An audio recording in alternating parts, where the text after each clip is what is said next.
I feel for people like Karolina, the white woman who recently won Miss Japan, yet is ironically hated by most of Japan now, and she's psychologically suffering because of it. The psychology of why someone like her would be more Japanese in character than a Japanese person is similar to why someone like me would be more Norse in character than many native Scandinavians.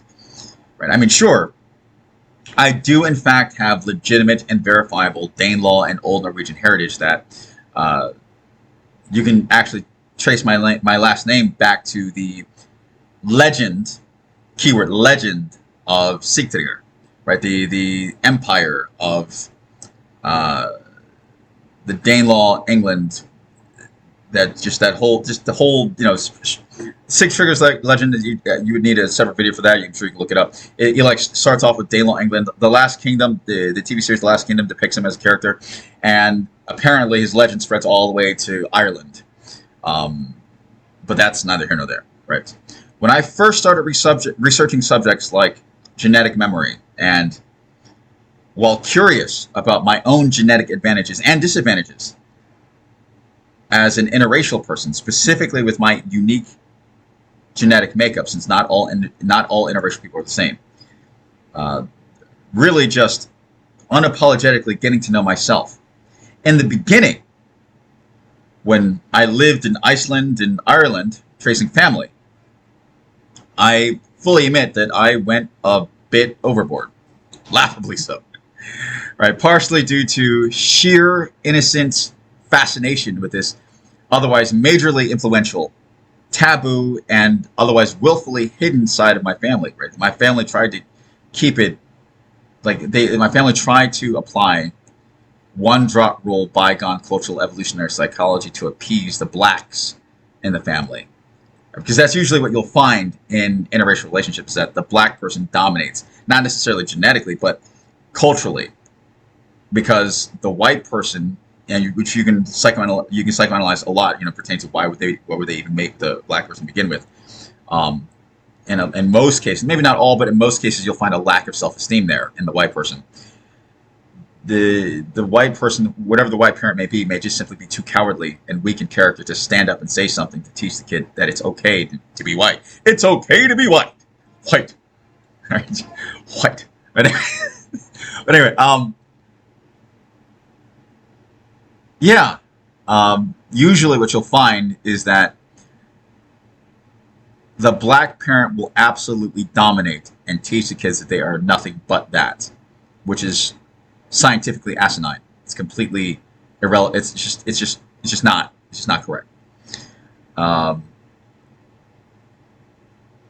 interracial child is going to have major differences in their neurology, how they interpret reality, even their bone marrow. Those interracial kids are different, but you're not going to see that in what is typically, most commonly, the lower IQ black parent. Now, of course, in my case, I believe my father was actually higher in intelligence than my biological mother. And what usually happens on average is that the child ends up with an IQ, or however you choose to define intelligence, in between both parents, with some outliers being superior to both and some outliers being totally inferior to both. In my case, I believe, even though I'll never know for certain because I don't have that empirical information about my biological father, who was the mixed race Barbadian. I don't know what his IQ was. I'll never know. But I know it was exceptionally high, and it would have had to have been for him to have accomplished what he did with his life. So, with that in mind, in his case, he's a little different. But what you'll most commonly find is that the black parent that's lower in intelligence, very egotistical, insecure, will dominate the white parent and teach the kids that they are black and nothing but black. And they'll make the European side of the family taboo, even going so far as to seal it away entirely.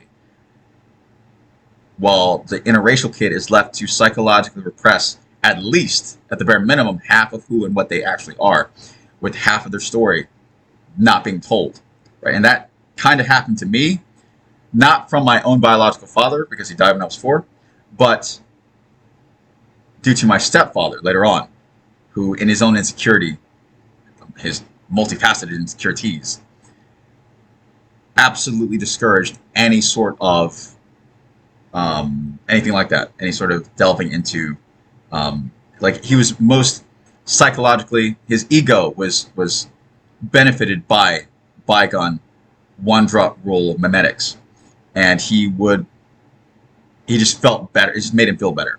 Whereas eventually, people like me gained freedom, and as I didn't really think about it much until I was in China. Right? I didn't really. I mean, I was very insecure, but I didn't start really developing, I guess, what far right wingers would call racial awareness until I was already in China. Truly in China. Like yeah, I was aware. Don't get me wrong, but I mean, like, I didn't really start. My fascination with genetic memory and everything pertaining to the full picture of my heritage didn't start until I was in China, when it was me and the woman who eventually became my wife. We were living together in an apartment building, and we had a neighbor who was from Somalia. He was married to, they were a pure Somalian family, Somalian husband, Somalian wife, and they looked at us. They were Islamic, I think, Muslims, and they looked at us as Norse pagans, and it was weird. They thought I was acting. And there's one day we walked outside. I think it was like early spring. I don't remember when, or maybe it was the dead of winter. I don't remember what season, but it was cold. It was cold enough for us to see our breath. And if you look at some of the other videos on this channel, you'll see me. There's a martial arts training video, a short one, that one of my Chinese friends took without me realizing he was recording me. And you'll see that it is snowing outside. If you look closely, I have my shirt off. It's snowing outside, and the cold doesn't really bother me that much. Like, I'm just, nothing. It's no big deal. And if you take the evidence of that and then apply it to the story, you'll see, use it to corroborate the plausibility of the story that I'm telling right now. I went outside with my wife, well, fiance at the time, and we ran into each other. Our two households ran into each other. They were coming into the apartment building. I was going out. We were going out.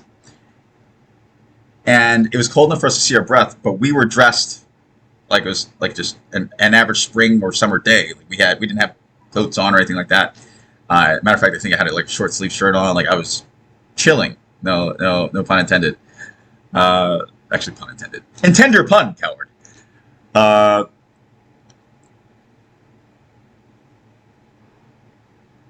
Right. So we stopped, and we were always very cordial. As a matter of fact, we invited each other over for dinner.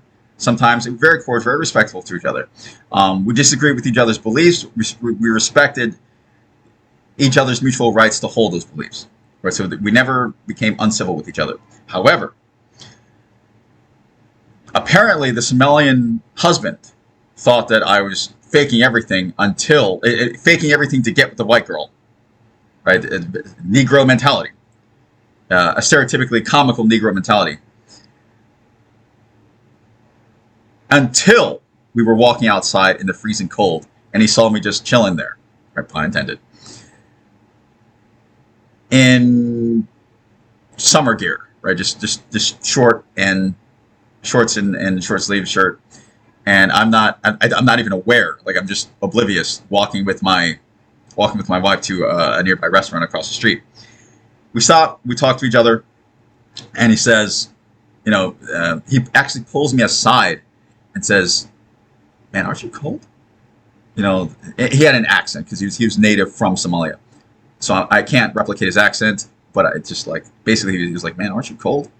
Like, why aren't you like why aren't you like us?" Because they were fully bundled up.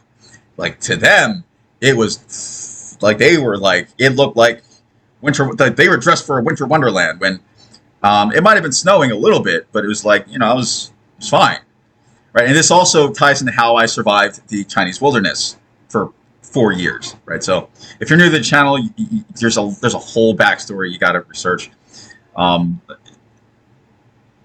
There's a photo album on Facebook that corroborates everything I'm saying. So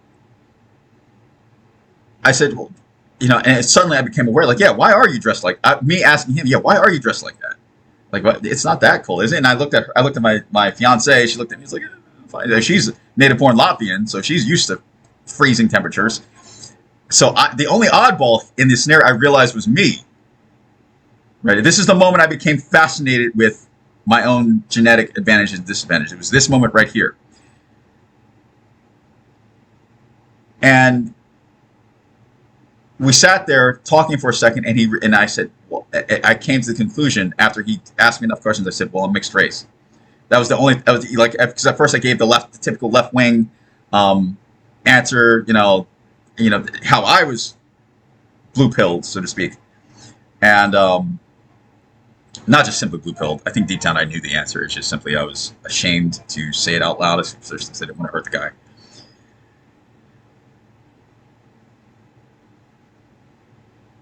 And his whole demeanor changed. His whole his body language to me changed at all. He realized it wasn't an act. He was that's pretty hard to fake. In the freezing temperatures, and you're out there like, I'm out there no different than the other Slavs. Just la la la la la, just walking down the street, and he realized the difference between us historically, and that there was a real biological difference between us that, or at the bare minimum, epigenetic. Maybe even if we were the same genetically, which we weren't, but even if we were the same, it was just a harsh realization that what I was mixed with, even if it was purely just from a slave master, the fact that I had traits of the Europeans that went over my own head until that moment when he and I were standing and I was with the Europeans living completely acclimated in the same way that they were, and he was unable to do that. And at that point, there was a brick wall between us, a brick wall of awkwardness, and for once, one that I didn't feel. Like I didn't reject him for what he was. It was him all of a sudden feeling on edge and uncomfortable around me, because from what I could extrapolate, he felt as though, wait, I thought I had you figured out. I thought that you were like me and just faking to get with the white woman. But in actuality, you're really like that. That's really you. And I don't have a category for you in my mind. That's the sort of vibe that I got from him. And I felt sad. But, and I think that was the last time we ever spoke. I don't think he ever wanted to have dinner with me or anything like that ever again. And I felt really sad. I felt white guilt, so to speak. I guess it would be mixed, the white guilt, inherited white guilt of my European heritage. And eventually I get over it. I mean, really quickly. But it's like, from that moment, he kept trying to ask me Socratic questions to get to the bottom of why I was not like him in this behavioral manner. And when we boiled it down to that difference, however controversial it may be, it sparked a fascination with it, with with me all of a sudden wanting to explore more of why I am like that. And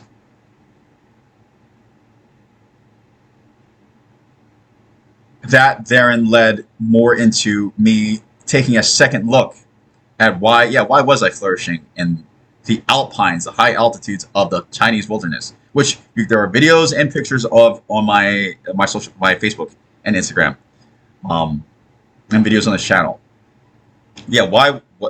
Suddenly I became aware. Like I was already, of course, I was in my mid-20s, so it's like of course I knew about race, but it just wasn't something, and I was even insecure about it to a great extent. But it wasn't something. This was something else. It was a different state of awareness, a different state of self-awareness, and acquisition of self-awareness that I simply did not have before. It was eye-opening. It was red pilling, I guess, black pilling, even, pun intended. So I dived into that, and I said to myself, I want to go to Scandinavia. I want to meet distant family. Right? Some people think that it was my wife that influenced me to do that.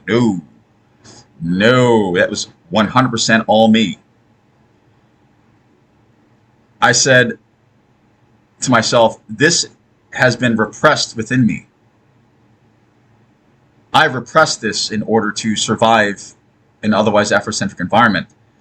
Uh, but you can't really repress what you are, at least not forever. Somehow, like even in Jungian psychology, that which, like, our thoughts are not totally original. Most of our thoughts are inherited, either genetically or epigenetically,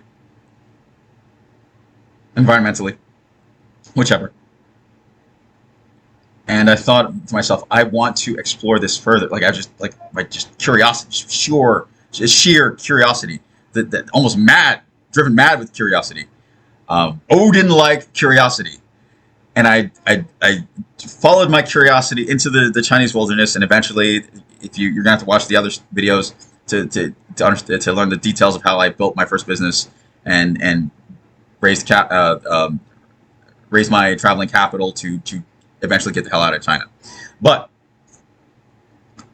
it was my decision to go to Iceland and Ireland, and what I was doing on the side was tracing family, which ties into everything that I'm saying and the compassion that I feel for people like Shiiro, right? Shiiro, Karolina, right? So I had this from everything that I just explained.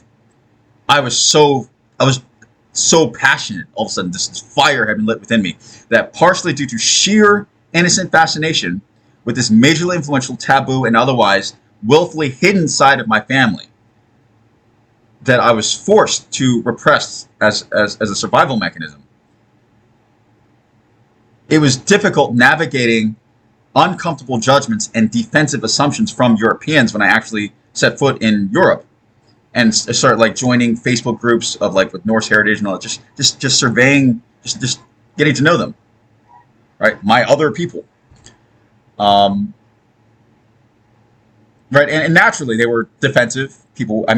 My existence made people feel uncomfortable, even though I had the noblest of intent. I was almost childlike in a way, but they didn't know that, and especially in this political climate, I don't blame them for feeling uncomfortable. I don't blame them. So ever since, though, especially after touching base with some cousins, that they taught me skills, authentic Norse skills, language, etc. Right throughout the process of going through that journey, I chilled out. I stopped being insecure. Right, I stopped, at least about this at the bare minimum. But it's in my nature to eventually, like, I might start off as insecure, I might start off with a certain pain, but it's in my nature to do so, to effectively process pain and insecurity, these things, over time.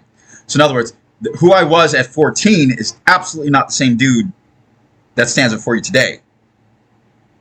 And that's this process of continual self-innovation is just naturally interwoven into who I am. It's been there since day one, especially as I have habits of daily self-reflective introspection combined with testosterone that helps me to manage my emotions a lot better than an average woman would, being as though estrogen would influence a woman differently pertaining to emotional management.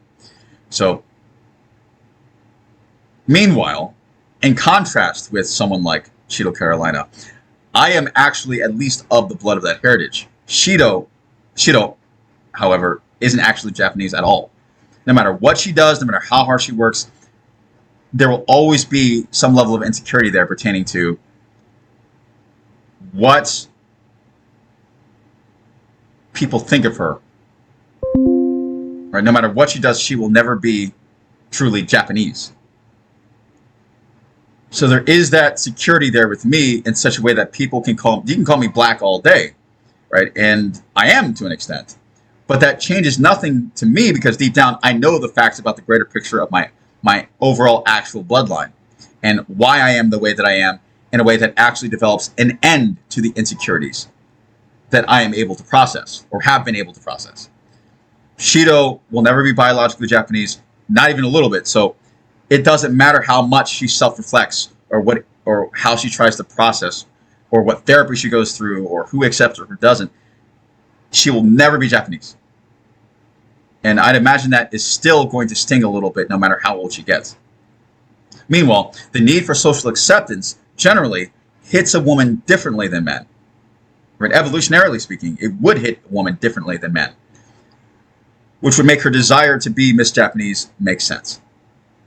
Right? Maybe if she works really hard, but the psychology behind it is, maybe if she works really hard and becomes the Japanesest of people, she will finally be accepted by Japanese people as Japanese in such a way that people will ignore her actual biological heritage. No, it's not pragmatic at all. It's not really going to happen. In the same way that people will never forget that I'm black, or at least partially black. Right? So, whereas someone like me finally developing that insecurity, that inner security, not insecurity, but inner security. If there was, in contrast, a who is this year's Mr. Viking competition, I wouldn't choose to compete. Despite the fact that I actually am of the blood, so to speak. And I wouldn't choose to compete because I'd be more grounded in reality. And while I may indeed be authentically Norse in character to an extent far greater than even a lot of fully-blooded Western Europeans, right? And again, if this is the first impression of me, you have to understand backstory, how I survived in the wilderness, archery, that's, all that stuff. For the people who actually understand my personal backstory, why I would say something like that. Right? I still wouldn't choose to compete because it would be out of respect and self-awareness for how me winning that competition, hypothetically speaking, could be used to poison the cultural evolutionary psychology of European children. Right? There are people who actually hate Europeans who would manipulate the technical truth of me winning that competition to warp history. They propagandize the hell out of that and warp history and push an agenda that I don't personally support simply because a hyper minority of people like me do actually exist and we did historically. Like, yeah, sure, there were mixed race Vikings. It just makes reasonable sense where if the Norse travel to far and distant lands, and it was a common tribal practice to conquer and take slaves as part of that conquering, and to breed those slaves, it would make sense pertaining to, especially since we know that historically the Vikings did land in northern Africa. I do know that they took slaves of conquered African tribes. They took a few in the northwestern tip of Africa and the Middle East. We know that they were throughout the Middle East and that whole area. We know that they took slaves to, I believe, Ireland, and they sold slaves to the Slavs at different points in history. It was a brief point in history, but I do know that they took black slaves. So in that case, why wouldn't there be a one-off, keyword one-off, mixed race, black dominant Viking? I'm sure there were. I'm sure there were here and there. But to take that and to propagandize it in such a way as to purport this image out there that this is what Vikings look like would be absolutely false. Right? It would be just as false as saying that I am what a European looks like. No, I am not what a European looks like. At least not in the vast, not 99.999% of scenarios. I am just simply one of those mixed race, one-off, blue moon scenarios. Right, but trust and believe there are people, even to this day, trying to take the visage of my archetype and present that as this is Europe or this is the new Europe. No. Right, but understand that's not me. It's not people like me doing that. It's other people propagandizing my visage, my archetypal visage, and doing that. Right, it's not. I'm not doing shit. I just exist. They're doing something else with the fact that I exist. So if I were to win this hypothetical who is this year's Mr. Viking competition, I understand how I would actually piss off a lot of people, even if I earned all my skills, even if I got whatever sort of, if there would be such thing as a hypothetical certification. You get what I'm saying? But the reason why I would back out of that, I wouldn't choose to compete, despite no matter how highly developed my skills may be,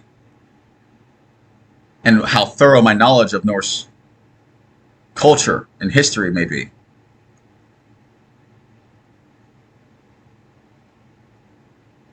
I would back out because I understand how I am dangerous I am politically dangerous. And like Jordan Peterson said, you respect yourself you respect yourself more when you realize how dangerous you're capable of being. Right? So I'm not going to allow myself to become some sort of a pawn against Europe just because I exist. Right? I can't choose that I exist, but I can choose what I do with my existence, right? So the psychoanalytical difference between me and someone like Shiiro, Karolina, is that an insecure person will act from that insecurity, while too self-absorbed to think about the very people they like to be accepted by, because deep down they don't actually accept themselves. Right? By accepting myself, which is why I don't do anything unnatural with I'm all natural. Well, technically you could argue, as I've said in other videos, technically you could argue, because this isn't actually, I have straighter hair than this, to be honest. But in general, it's a natural, I don't have to you get what I'm saying. By accepting myself, the wholeness of who I am, that includes the black, I am able to shift my attention to others beyond myself and act in a way that genuinely benefits the greater good of those very people. When people sense that you actually care about them from a place of security, they respond to you totally differently. Because you cannot truly love them. Right? I cannot truly love the Scandinavians if I allow myself to remain too insecurely lost in my own head in a pursuit of cultural acceptance. So the moment you do develop that insecurity, that's the moment you do develop that security is the moment you can shift. Like, insecurity is neuroticism. It's an inward focus of psychic attention. When you achieve security, you can shift it from inward, that focus from inward to outward. You can empathize and connect with other people because you're not thinking about yourself so much. You're actually thinking about them and their greater good. And that's why I wouldn't participate in a international, who is this year's Mr. Viking competition, given the hypothetical, right? But I could tell that Shiiro hadn't achieved that level of security. So it's like a Zen koan or a Norse kenning, right? And a Zen koan or a Norse kennings are like cultural poem puzzles. The harder you try to be accepted by a people, any people, could be culturally, could be domestically, could be locally. The harder you try to be accepted by a people, the less likely you are to be accepted by them. The world accepts you only to the extent that you actually and demonstrably accept yourself. And I actually learned that from Odin himself. It was actually Odin himself in the Havamal who presented that kenning about fitting in. Right? Remember, Odin himself, Odin, however you choose to pronounce it, Odin himself was mixed, according to legend. He was half Jotun. Translating the puzzle, the kenning, Norse kenning, the process of translating the kenning and solving it enlightened me. But people like Shiiro Karolina, may never actually solve the same kind of poem for herself. Though I do understand what she's going through, and because I actually do understand, I have nothing but compassion for her.